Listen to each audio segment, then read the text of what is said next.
Anyone that's on the Yes, and get started. So again, thank you all for being here so promptly. We are now on our third in this 12 webinar series focusing on early childhood mental health essentials. And the first one we spoke, or I spoke mostly, about just the sort of framework of infant and early childhood mental health and sort of why these first years are so important and some of the sort of pillars and values within that work that we're happy to have you all join us for. And today we're going to be talking about reframing behavior, which is a pivotal part of any of the approaches that come first. So before we, talk about any of the strategies around, anxiety or trauma or sort of other things to warrant interventions, this idea of, how do we understand behavior is an important element to then how we approach or respond to it. So that's much of what we'll talk about today.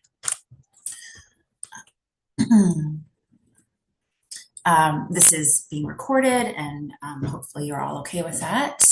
And thank you to Haley for your support in sort of crafting this series and some of the topics that we felt important. And thank you all for fitting this into your busy and demanding work days. This should be old news by now, but again, just the framework of the 12 series that we are going through with you together. So this is March 4th, we're on number 3, and the next offering is delving into trauma and toxic stress in 2 weeks on the 18th. If you haven't been able to join the first 2, I'll take a minute just to introduce myself.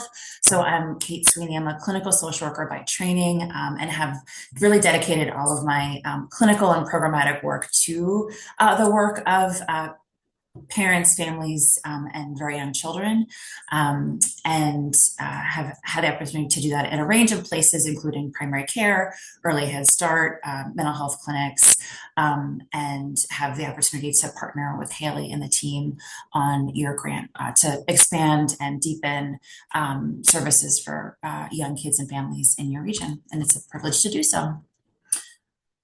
Our goal for this hour, or just a little bit shy of now that we've been talking for a few minutes already, is to accomplish these 3 things that you see here on the right, underneath this frame of understanding toddler and preschool behavior and how to support them. And much of that has to do with this idea of reframe or pivoting from how usually or typically we might sort of see, interpret, or feel about behavior when it feels challenging to us in the moment as adults.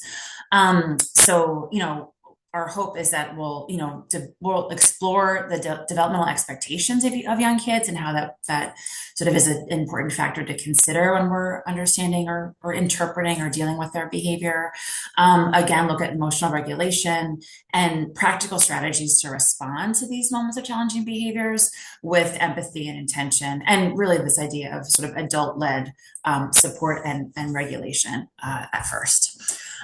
So our 3 specific objectives are first to help you within the course of this hour feel like you're gaining skills and strength to interpret toddler and preschool behavior as communication, and looking at sort of what all of the work underneath defining what that communication means. The second goal or objective for this hour is that you'll walk away with an increased ability to differentiate between developmentally expected behaviors that may signal stress using an infant mental health informed lens. So how do we understand how development and sort of the particular considerations within the small package that's causing concern, aka a toddler or preschooler, is demonstrating in front of us, and what are the contributors to that behavior, so that we're not just responding to the behavior, but we're responding to what is causing the behavior. How do we get at that part of the equation? And then third, for you to feel like you're gaining some insight in applying a relationship-based and regulation-focused strategies to this work. So not only, understanding the behavior in the moment, that's helpful, but what do we do about it? What are some global strategies to anchor our response? This is a slide that you've seen before, but again, just to anchor us in all of this work is that, core principles within this infant and early childhood mental health approach is that, we're always going to be talking about relationships that, kids often are not expressing distress or dysregulation, based on only what's going on within them. It's often a demonstration of their response to relationships or their environment. And relationships are also key or central to ameliorating that distress that the child is having. That development is always going to be discussed and considered in terms of developmental contributions to how a child is presenting, as well as, and importantly, the idea of developing skills or scaffolding their skills, and that's happening in the context of family, culture, and community. And that we're always going to hopefully apply a strengths-based and prevention-focused approach. And that applies to both the kids and adults that we're talking about within this topic. So when you hear the phrase challenging behavior, just try to hold that in mind. And I ask you to I prompt you to consider what comes to mind. And this is a quote that is actually it belongs to Jerry Seinfeld, and is a great illustration of just the reality of working with young kids in one way or another. Is that a 2-year-old is kind of like having a blender, but you don't have the top for it, right? That it's messy, it's sort of out of our control often. And so much of the tension that adults feel when, cleaning up after the blender splatters, right? If you turn it on without a top, is around their own lack of control, right? So when we understand adult responses to behavior as defensive, as admitting that they feel out of control, we can interpret the whole scene differently, right? So much of, our adult response in the moment to challenging behavior demonstrated by a young child in front of us is as contributory to what happens next as the root of the behavior itself. And so how do we think about those two things in mind? How do we understand what made this blender pop, and how do we understand or how do we choose a response as the adult that has that in mind and will be more effective? And sometimes that's acknowledging that the adults in internal and external monologue are going to be different. And that's okay as well. It's okay to feel, however you do in the moment when the blender tops off, but maybe not go with that, right? Having our own internal regulation first. So in this work, and you hear anyone that's, trained in infant and early childhood work have this as a mantra often, right? Behavior is communication, not manipulation. And that phrase is intentional, but when you think about the way that, a lot of educators, parents, others talk about behavior, it has a tangent implication of manipulation often, right? So he knows the rules, or she did this intentionally. She knows that that's not okay, right?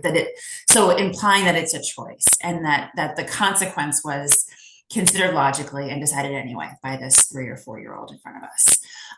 But when we see behavior as communication, so I'm overwhelmed, I'm afraid, I'm exhausted, I'm upset, right?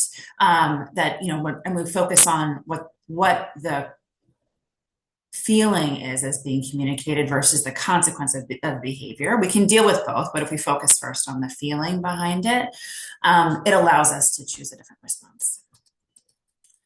And some principles to understanding behavior in very young kids are outlined here, right? That this work rests on the foundation of inclusivity, cultural responsivity, anti-racist and anti-bias practices. So we need to really examine how there are different expectations based on gender, class, race, language, culture, often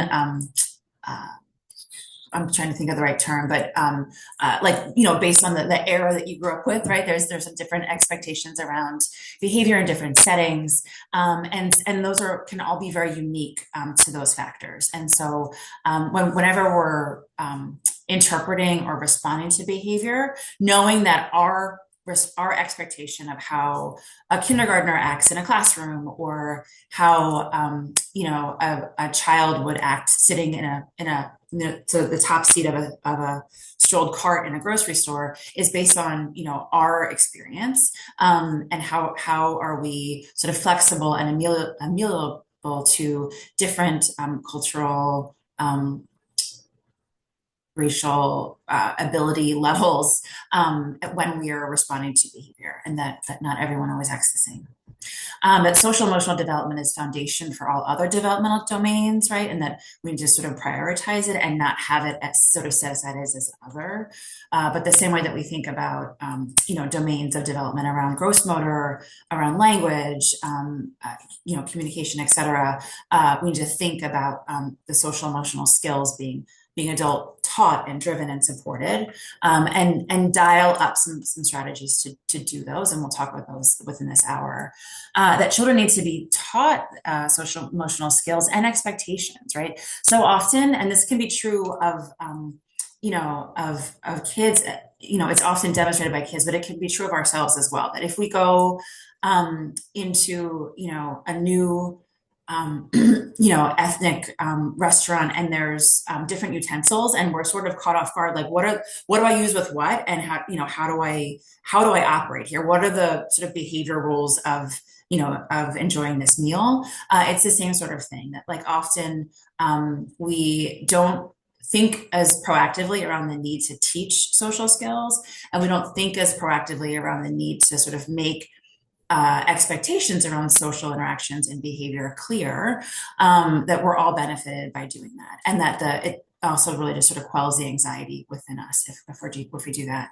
You saw this on the other side, but behaviors communication, and that practices a lot of the things that we'll talk about in terms of intervention for moments of challenging behavior for very young kids, are really all focused on the adult.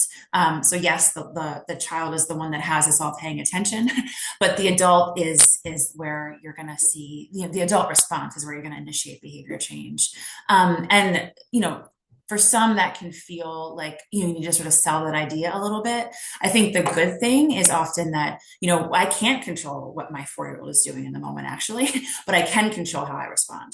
And so the locus of control comes back. And again, as we said before in the slide around the blender, a lot of the adult response and the adult sort of angst around challenging behavior in very young kids is that we feel out of control. So focusing instead on the adult behavior, while it could feel left of where we need to go, is actually the only part of the equation that we do control. Sorry, I'm also just attending to the waiting room. So with all that in mind, I said before, one of the sort of key pillars in sort of understanding behavior in the moment, and sort of reframing our approach to that, especially with very young kids, is knowing that the context of a child's development is always going to be considered. So when we view children's skills and behaviors through a developmental lens, and I know some of you on this call do that work in terms of early intervention or sort of developmental context for young kids. So much of this is, how are we engaging, like if the given task is appropriate for this child's age. So are they frustrated for good reason? Because, we sat them in the equivalent of like a geometry test and they're 3. And that's a, extreme example, but for them, it can feel that way. Right. And so the idea of really sort of scaffolding skills and tasks to meet the developmental and actual sort of calendar age of a child is important, and to dial that down when there are specific documented needs. How do we build things like around a child's strengths, so that we're setting them up to be successful in a task versus asking them to do the same task for the same length in the same way that all their peers are. And again, it requires sort of more effort on the front end, but it reduces the sort of incidence of frustration, which can come out and actually be more costly on the back end. It's often important to think about when the last sort of formal screening or assessment around a child's development is coming into play, especially when there are more prolonged or consistent moments of challenging behavior. And a lot of this is because, when you're looking at a delay that would indicate, intervention, a 25% delay in one domain or another looks very different when you're 8 months versus 18 months versus 36 months, right? That it can go by in the blink of an eye for any of us that have been in charge of very young kids. But for them, that is, double their amount of life. And so needing to sort of consistently reassess for developmental needs if there are persistent challenging behaviors that are coming up. And then again, thinking about this idea that, what is and isn't working for this particular child, and how do they need to be taught or supported to gain those skills in a developmentally appropriate way. And when we think about this mantra of behavior as communication, not manipulation, we think, at least I do, I'll speak personally. When I think about communication, you think first about language, things that are said. But we know that a lot of communication can be nonverbal. And, as you can see here, you kind of get a sense of sort of where the zones of regulation are for these two. I think they're both boys on the screen. But that's some of it, there's a lot of sort of cues that a child might be becoming dysregulated or becoming, losing sort of focus or success on a given task. And when you look at a list of engagement cues versus disengagement cues, the list of disengagement cues are at least 3 times as long, right? And they can be, again, hard to read, but easy when you see them in sort of clusters or patterns. And so, the idea of, does it feel like they're engaged and sort of doing well with this? How do we see before it's the, level 10, chair flip or the kid at the top of the picture that's all the way in meltdown mode, full body on the floor? What are the beginning ways that we're seeing distress or anxiety or frustration in that child? There are admittedly sometimes where it feels like it goes from 0 to 60 and you can't always reverse engineer those seconds.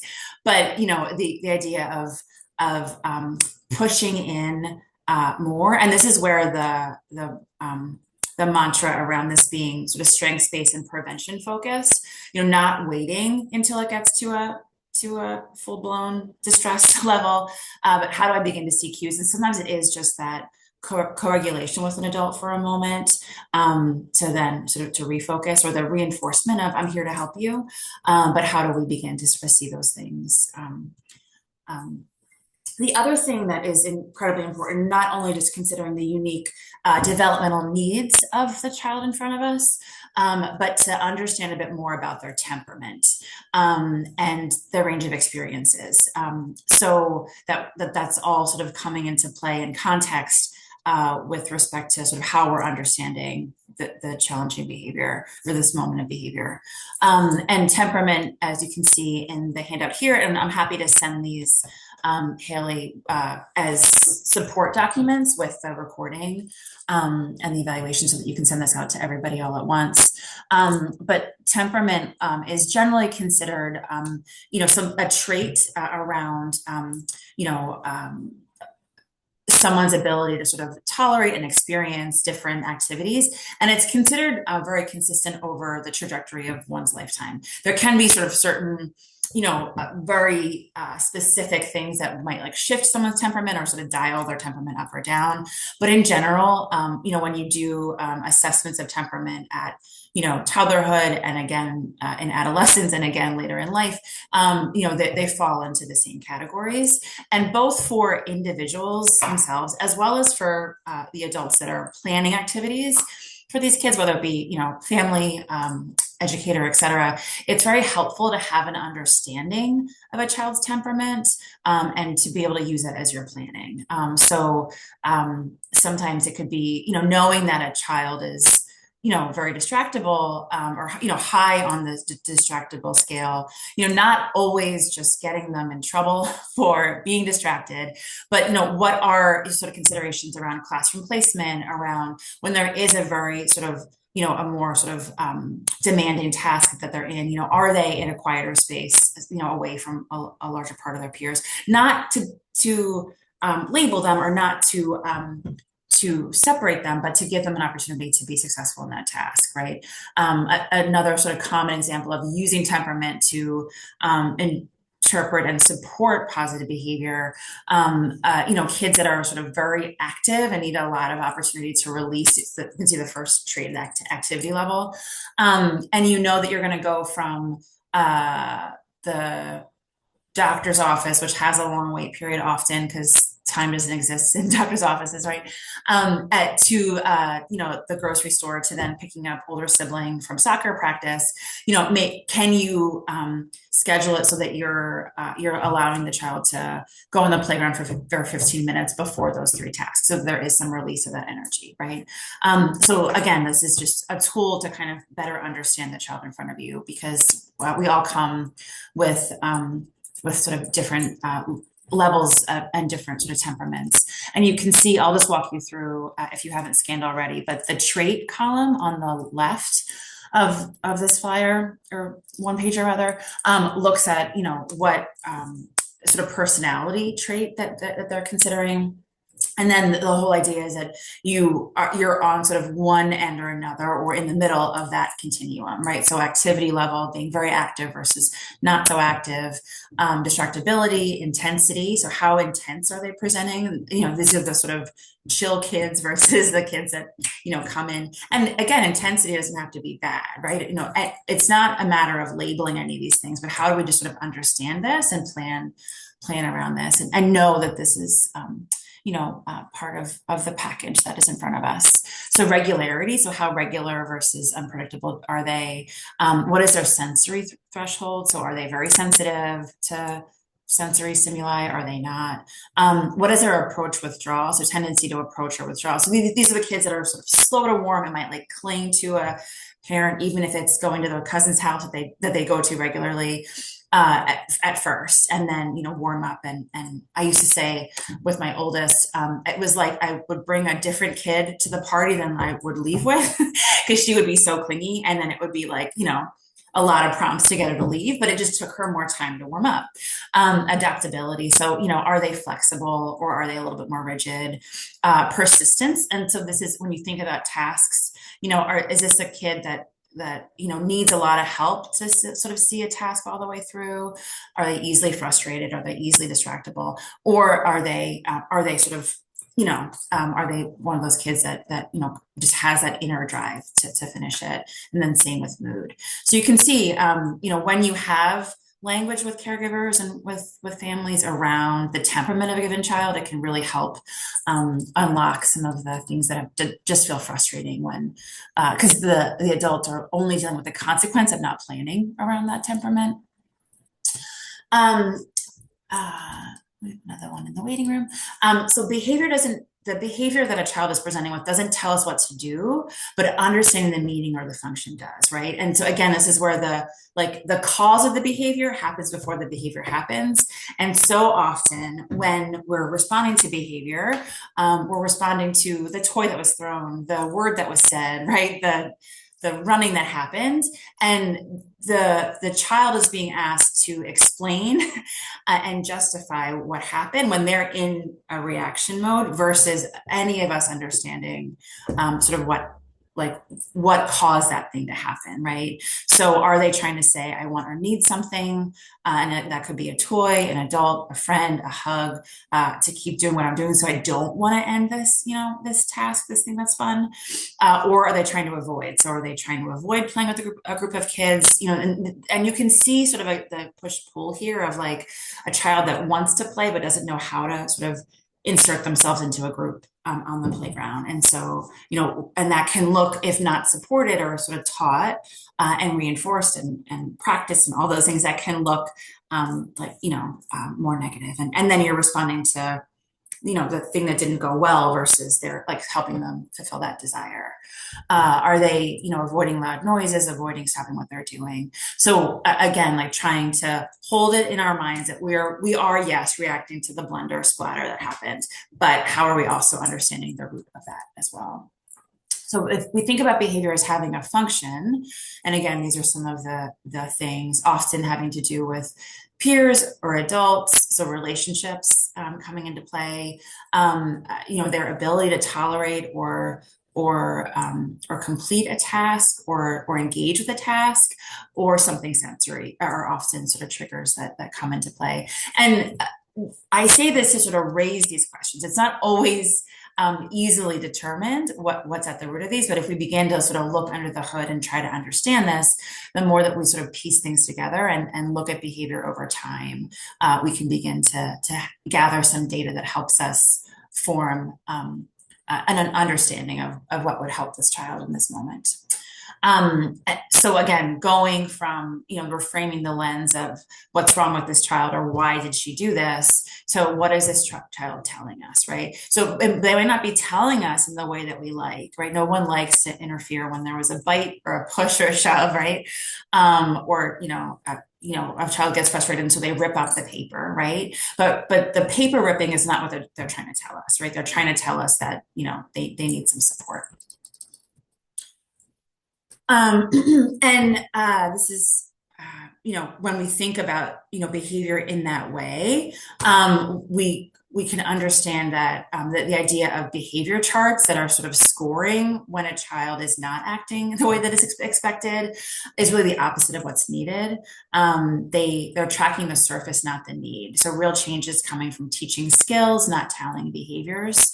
And this can be done in a range of ways. And it's not to say that strategies around, making behavior expectations clear and making it clear when those are not met clear to the child, but this idea of, often that can get in when attention is only given to that, and then we don't pay attention to sort of how that impacts the child's sense of efficacy of being in that class or being a friend or sort of interacting with my sibling, right? Or doing this task, or sort of pushing against what we want to see, which is them to be successful in that interaction. This is another handout that our team has created. So this idea of like being a detective. So, I raised a bunch of things for us to think about when we interact with behavior that needs to be reframed. But often what they do is bring up more questions than answers, right? So this idea of embracing the idea that you're going to have to be a detective for a little while, you're going to have to kind of uncover some things, and sometimes it's asking a question and learning that that's not the right switch, and so therefore we roll that out, and that's helpful data too. So the idea of asking some of the questions you see here on the left about what is motivating this behavior, and then if that could be the thing, if it feels like that's worth pursuing, then how do we try something new? So you can see, I'll just sort of articulate some of this for you here, but the idea of based on your observation of what is motivating the behavior, is it the child seeking a connection with another person? So if that's the case, then a consequence in removing them from that activity and sending them, in a separate space for a timeout is going to be more upsetting to them, right? So that if the child is seeking comfort or connection with you, can you pause your activities for a few minutes and offer a hug, some sort of reinforcement, even if it's just eye contact? And then, have the child be your helper as you're, accomplishing your task, right? So you're pulling them in versus pushing them out. If the behavior is targeting, or occurring because the child wants a specific toy or wants to engage in a specific activity, and maybe they're not doing it in a the way that's desired or tolerable in the moment. Is there something similar nearby? Can you model how appropriately to play with it? And, again, like how do we teach them to be successful in that endeavor versus, repetitive in the thing that's not working? If the child's seeking sensory stimulation, what are some other ways? So that you can see here, it talks about a fidget toy, take a break and play in the sink or with Play-Doh, maybe a dance break. So, and a lot of this is, you'll sort of see what works and doesn't over time, but how do we kind of think about, what might be needed at this time? And we often do this math with very young kids around sleep, like how proximal are we to their nap time or their bedtime, and could that be the root of some of the behavior that we're seeing that feels difficult in the moment? But how do we sort of think through some of these other things as well? Any questions, reactions, or comments at this time? I realize I've been talking for quite a little bit and would love to sort of get your thoughts as well, if there are any, or questions.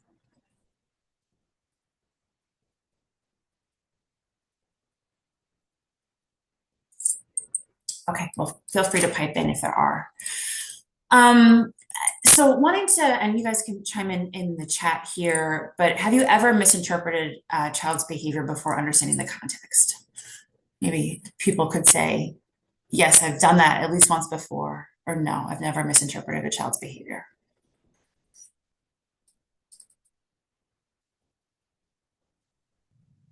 Yes, I misinterpret frequently. Yeah, yeah. Thank you. Thank you for piping in on that. I'm seeing some things in the chat come up as well. Uh, Morgan, thanks for saying that. Just says for sure, professionally, in my personal life as well. Jen says yes, yes, of course. Yep. Yep.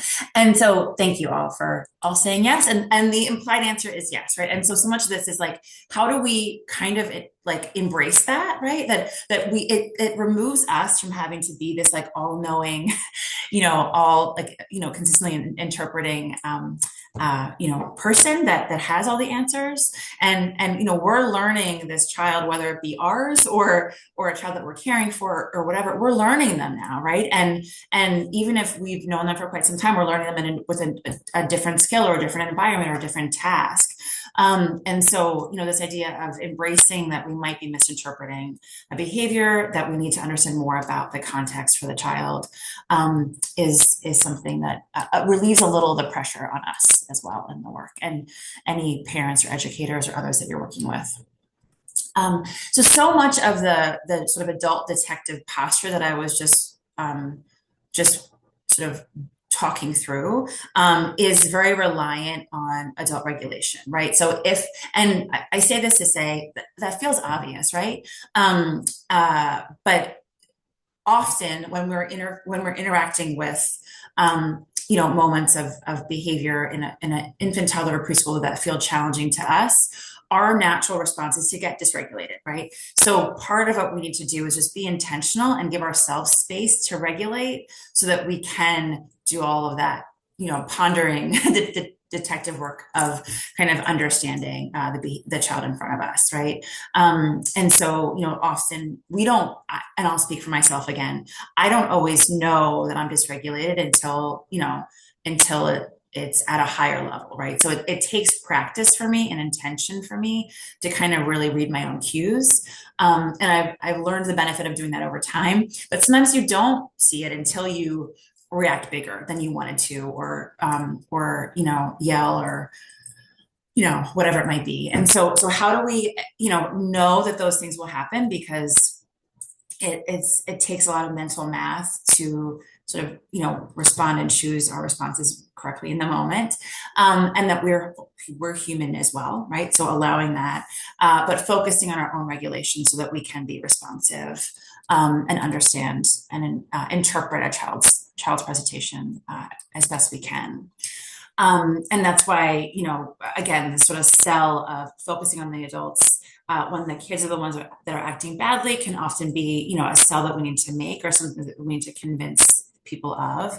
But in order to bring the calm, we need to possess it, right? So, and that's an infant mental health mantra or saying, but this idea that, you can't, if anyone has ever sort of been uncalm and tried to tell a kid to calm down, it's not very effective, right?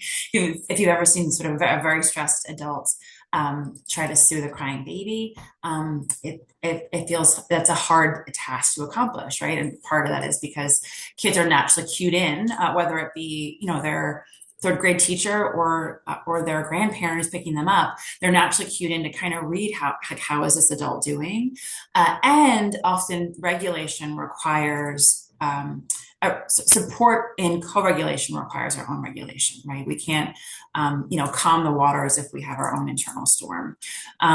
So that, if we wanted to allow a child to borrow our calm, right? They don't have it right now. They're demonstrating that they've lost their calm. We have some. So how do I channel mine and bring it to them and sort of give it to them, right? And that can be, again, just like a reframing of my response in the moment. And for adults that get concerned about, well, then, he has to learn the rules or she needs to know that there's a consequence.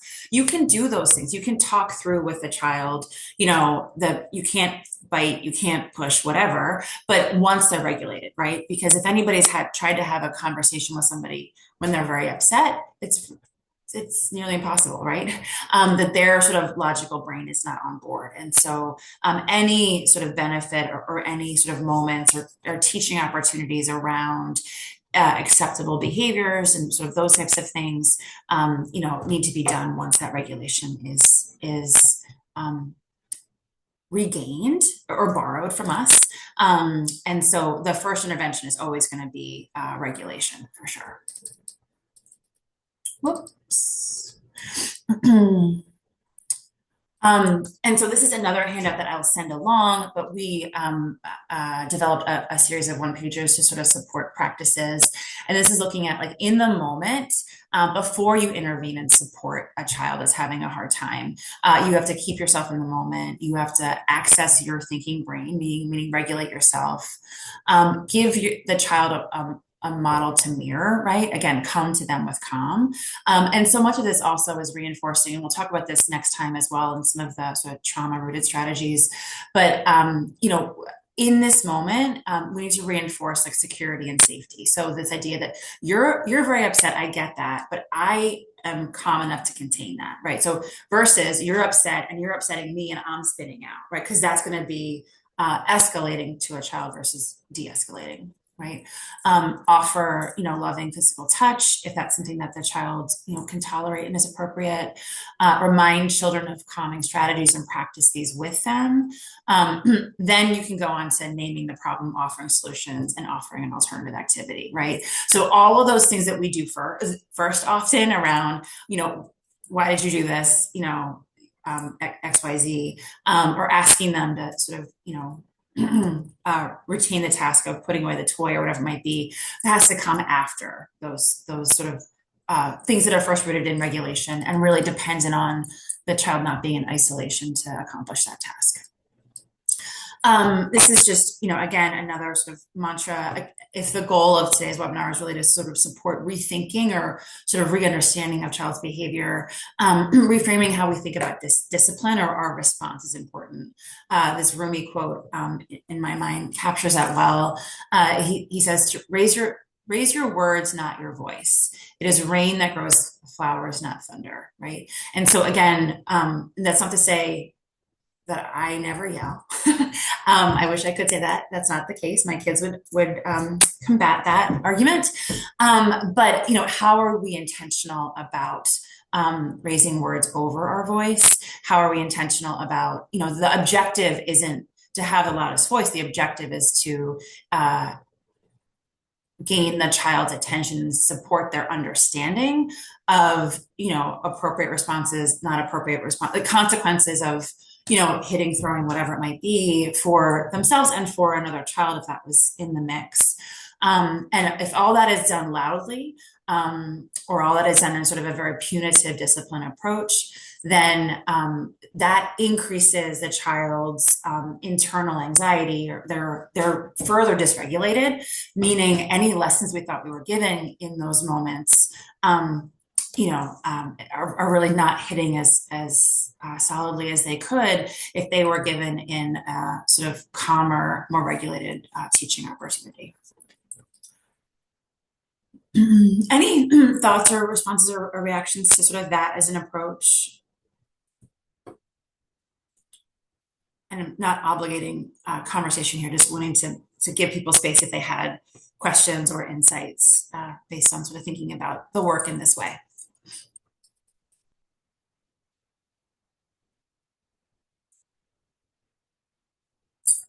Okay. Well, this is a quick video from Dr. Becky, who talks about this approach, and I will play it here. I'll play it. I've already set this up so that sound should transfer to you all easily, but I'll pause it, and if somebody could just go off mute and say, yes, we heard, or no, we didn't, that would be great.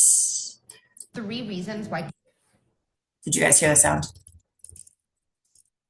Yes. Yes. Okay. Appreciate it. Thank you so much. All right. I'm going to back this up and then turn this up a little louder. 3 reasons why punishments don't improve kids' behavior. 1, punishments don't build skills. Kids are born with all the feelings and none of the skills to manage those feelings, which is why feelings come out as bad behavior. The way to improve behavior is always to build skills, and punishments never do this. 2, punishments add shame. When we punish a kid, they feel ashamed, and shame leads to a frozen state. If a kid is in freeze, they can't learn and grow and change. 3, punishments reflect to a kid that they're a bad kid. Kids respond to the version of themselves we reflect back. That's actually how they build their identity. So we can't be saying to a kid, go to your room, what's wrong with you? And then expect them to improve their behavior. Kids have to feel good inside before they bring out that goodness as good behavior. 3 reasons. Any thoughts or reactions to that?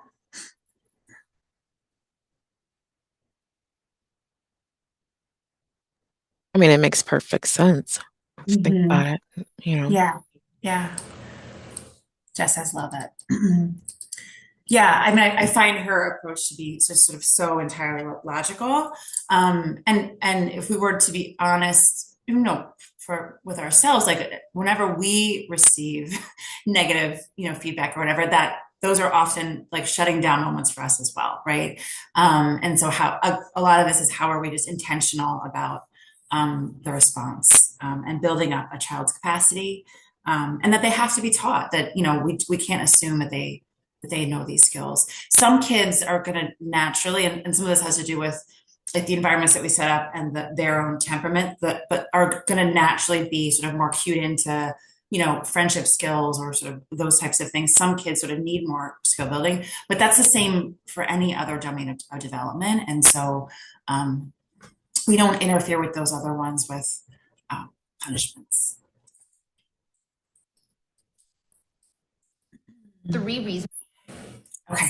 And so all of this is really, and this was a pillar or a key point in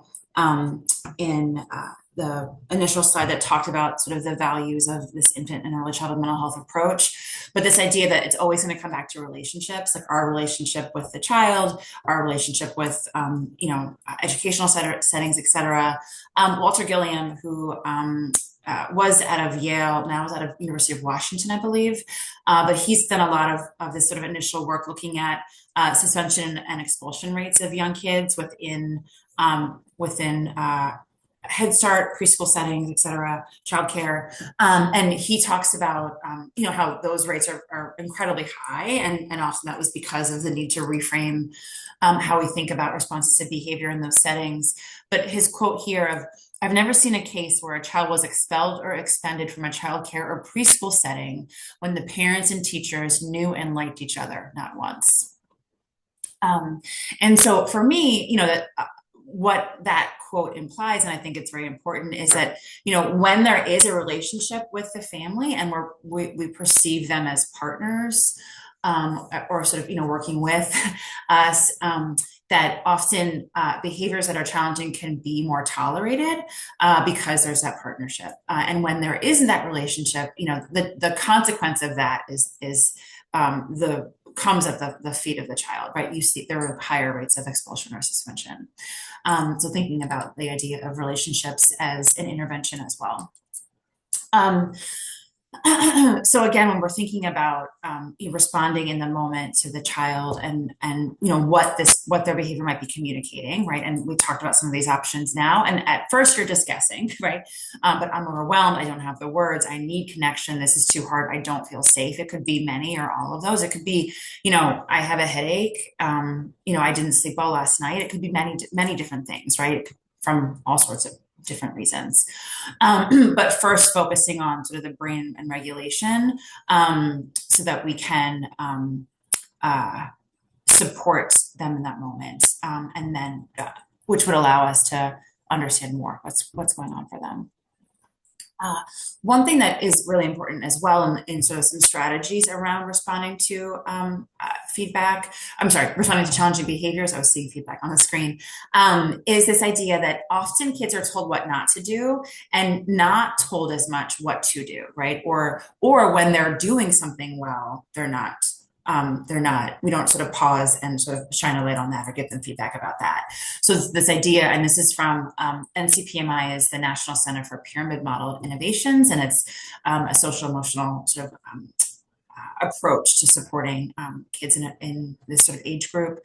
They talk about this idea of this is from a flyer that they put out that talks about this idea of supporting kids to know when their behavior is on track or exceeding expectations, right? How do we, some of those strategies that you might see in centers where there's like a shout out wall for friendship skills, right?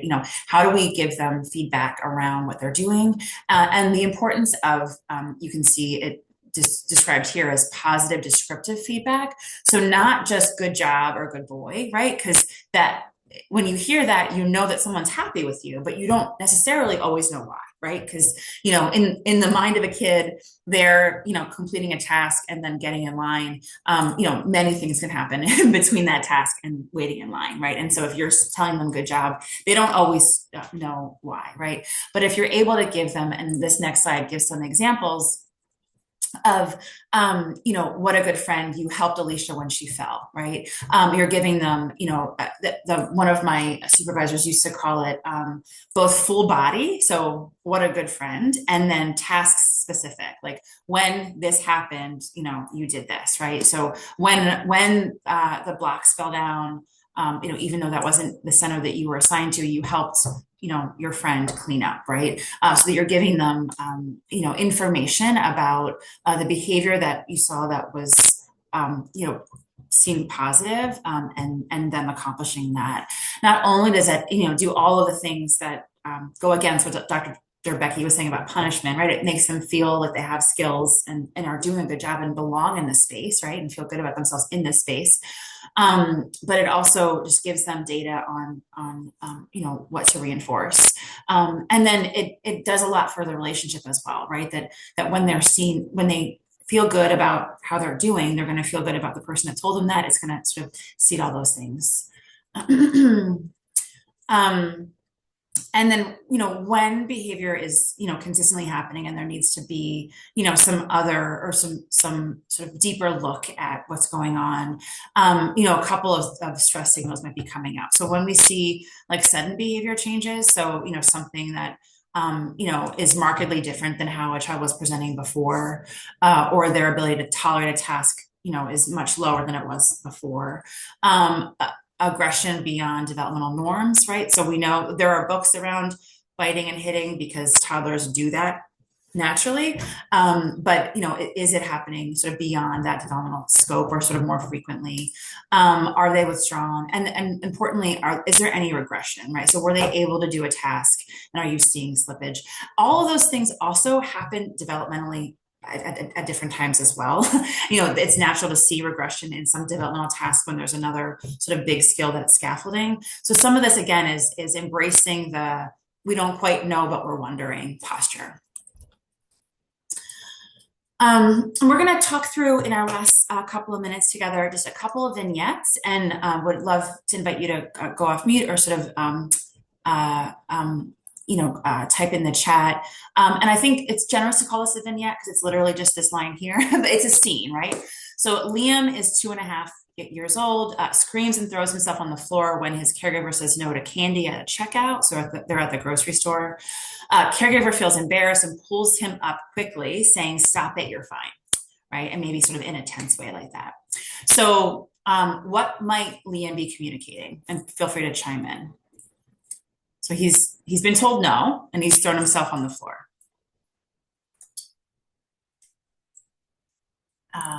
Disappointment, yeah. Oops, sorry. Absolutely, disappointment, maybe frustration.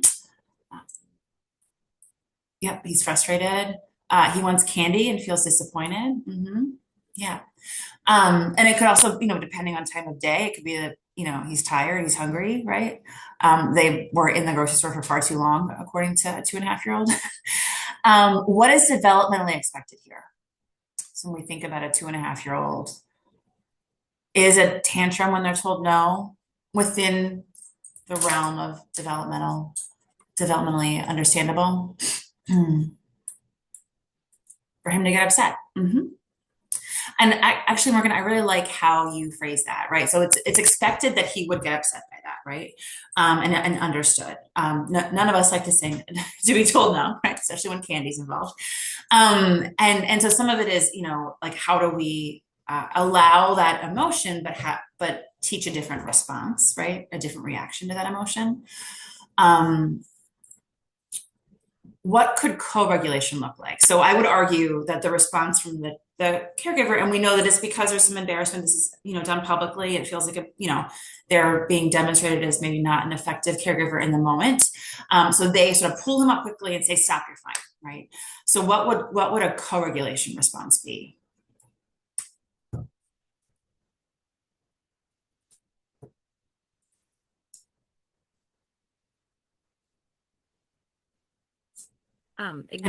Acknowledging Yeah. the upset and making it known that you understand as the parent that that was not the response they wanted and that they're sad, and giving them those words. Yeah. So you said a couple things. I just want to unpack them there because that was all great, right? So acknowledging the upset, right? So you're acknowledging that you see that they're distressed, right? We talked about giving them words, right? So labeling their emotion and understanding the why too, right? I understand that you're upset because I said that you couldn't have the candy, right? Doing that in a calm voice. So I get that you're upset, but I'm remaining calm is really important too. Getting on eye level, yes, sharing their calm, I love it. Acknowledging a child's feeling and offering ways to express their feeling. Empathize, identify and acknowledge his feeling, being picked up and held, holding him and validating. So a couple of you, distraction is often helpful here too, right? Give him a job, load items. That's all great. And so, part of what you all also picked up on there as well, that's really important is, to always, like, when you're trying to increase co-regulation, try to let them borrow from your calm. You want to increase proximity. One of you mentioned like eye contact, right? So you want to get on their level if you can, right? So he's on the floor, saying, bud, I totally get it. From standing up at the cart is not going to feel like you're totally connecting with him in that moment, right? So taking a minute or two to say, hey, getting down, bud, I know you're really upset because I said no to the candy.